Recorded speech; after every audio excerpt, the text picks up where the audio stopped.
Hi there, hope you're doing well. Today we're going to deal with academic writing. And before going deeper into the topic, I would like you to pay attention to these pictures, which represent how many of us feel when we have to write something. We normally feel stressed or frustrated or nervous or anxious. So these are common feelings. Okay. So first, I would like you to think about the concept of writing. I have chosen 3 different concepts,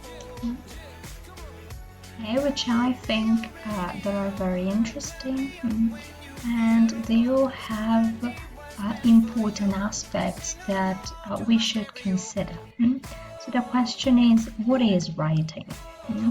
So the first approach to the concept says that writing is more than a medium of communication.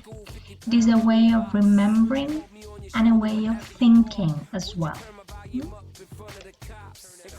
Then the second concept highlights that writing is also a way of learning. None of us can write much of interest without first thinking, probing, observing, asking questions, experimenting, and reading. And finally, we can say that writing is also a way of finding out what we know and what we need to learn. Spoken words disappear as soon as they are spoken, but writing freezes out thoughts, makes them visible and permanent, so we can examine and test their quality. This is one of the unnatural advantages of writing, as well as one of its challenges. Okay, so as you can see, all these concepts have something that we should consider. So we know that writing is a medium of communication, yes, but it also allows us to think and remember things. So whenever we speak, yes, we tend to forget what we have said, but whenever we write, it's different, because as the final concept says, it freezes out our thoughts. So we can go back to what has been written and identify weaknesses and strengths, and see if there's something that we don't know and that we need to learn.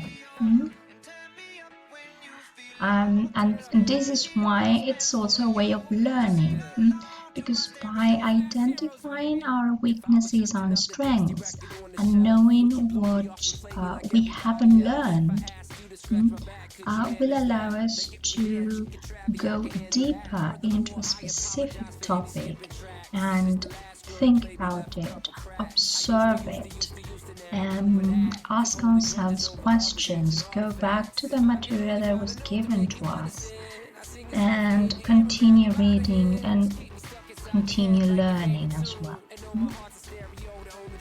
Alright. So as you already know, there are many kinds of essays, but today we're going to learn about expository essay writing, which is part of the academic writing. It is formal writing. It's different from a narrative one, for example. Okay. So first, we're going to approach the concept of essay. So the question is, what is an essay? So an essay is a piece of non-fiction writing aimed at informing, analyzing, presenting, advancing, and developing a certain idea. Yes? So the aim of the essay will depend on the kind of essay that we have to write. This is why it is a general concept. So what does an expository essay do? Yes, which is what brings us here. So an expository essay analyzes an issue and informs the audience on the result of the analysis, discussing the insights into the story, novel, play, or article that the author has read. So as you can see, analyzing and informing are the key functions or the core functions of an expository essay. Music can be so hard to find. So hard to find. I'll take your hand and hold it close. Alright, so how is an essay organized? As well as any other essay, the purpose of an essay is fulfilled through certain stages or constituents which can be seen as different parts that constitute or make up the essay. So these stages or constituents are the introduction, the body, and finally the conclusion. So this is what the structure of an essay looks like. In this case, we're going to work with the funnel head-shaped approach. It is called like that because the structure is like a funnel. So the ideas in these kind of essays move from the general to the specific or to the particular.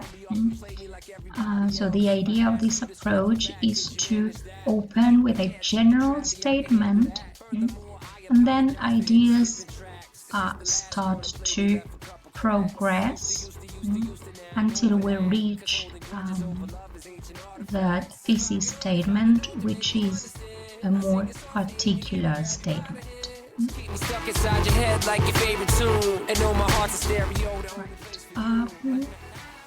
So in the following video, we're going to see the different steps within each of these stages in an expository essay.